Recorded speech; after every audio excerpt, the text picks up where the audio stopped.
آدم میکشن. نینجاها کسایی بودن که از سلاح‌های این شکلی استفاده میکردن و پرتشون میکردن و دشمنای خودشونو میکشن و این یارو از نوع کاغذیشو ساخته. اگه ما 2 دسته سلاح کم خطر و پر خطر داشته باشیم، بریم این سلاحو بسازیمش ببینیم تو کدوم دسته قرار میگیره. الان که من دارم این کلیپو میگیرم 460 تا فالوور دارم. ببینیم بعد از این کلیپ میلیونی میشم یا نه.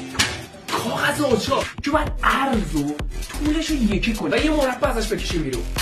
این مربعمون رو باید وسط یه تا بزنیم. تا کردین دوباره بازش می‌کنین که فقط خط وسط بیفته. حالا این گوشه رو میارین اینجا به این صورت که اینجاها تیز بشه. یه دست میکشین اینجا خطش بیفته، بازش می‌کنین. حالا این گوشه رو می‌خوایم تیز کنیم.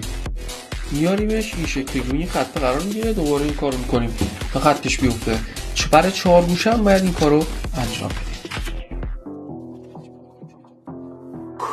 یه ذره سخته ولی ارزششو داره. یه خط صاف در نظر میگیرین ازش که نوک این لوزیه رو باید از بالا تا کنیم این شکلی. من نوک این لوزیه رو از پایین باید این شکلی تا کنیم.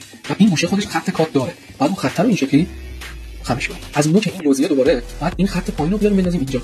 این شکلی تاشو کنیم. بعد یه تا این شکلی بزنیمش.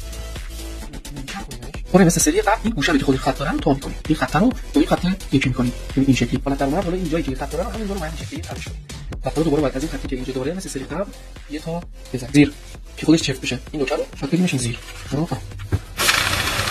حالا همه چی آماده است. بریم برای تست.